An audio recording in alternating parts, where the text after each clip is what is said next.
বন্ধুরা, আজকে আমি তোমাদের সঙ্গে একটা রান্না শেয়ার করছি। আমার রান্নাঘরে মোটামুটি রান্না আরম্ভ হয়ে গেছে। এটা দেখো, এদিকে ভাত বসিয়ে দিয়েছি, উচ্ছে সেদ্ধ হয়ে গেছে, চাটনি হয়ে গেছে, এদিকে বিট বাটাটা হচ্ছে। আমি একটু কষিয়ে নেব ভালো করে। অল্প একটু তেল দিয়েছি, পেঁয়াজ আর রসুন টমেটো এসব সব পেস্ট করে নিয়েছি। তারপরে এটা একটু খুব ভীষণ মাখা মাখা হবে, টান টান করে শুকিয়ে নিতে হবে, তো টেস্ট লাগে এটা খেতে।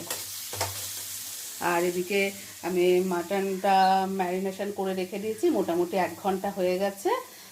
মাটন বানাবো বলে লাল লাল করে আলু ভেজে নিয়েছি, লাল লাল করে আলুটা ভেজে নিয়েছি।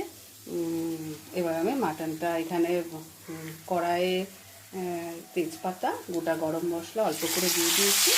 এবার আমি মাটনটা দিচ্ছি। মাটন রান্না করতে আমার খুবই ভালো লাগে, সেই জন্য তোমাদের সাথে একটু শেয়ার করছি। তবে আজকের মাটনটা আমি প্রেশার কুকারে দেব না, আমি এটাকে কড়াইয়ের মধ্যে করব।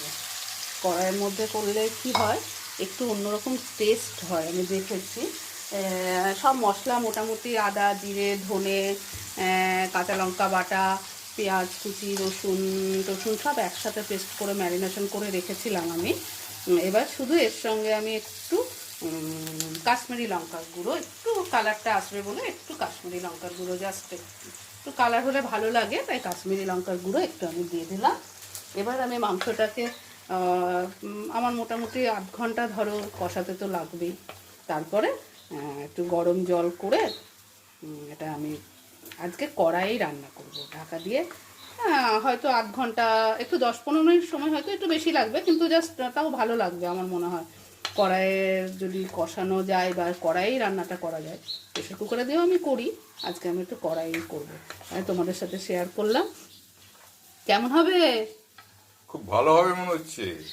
বন্ধুরা তোমরাও বলো কেমন হবে। ঠিক আছে, টাটা।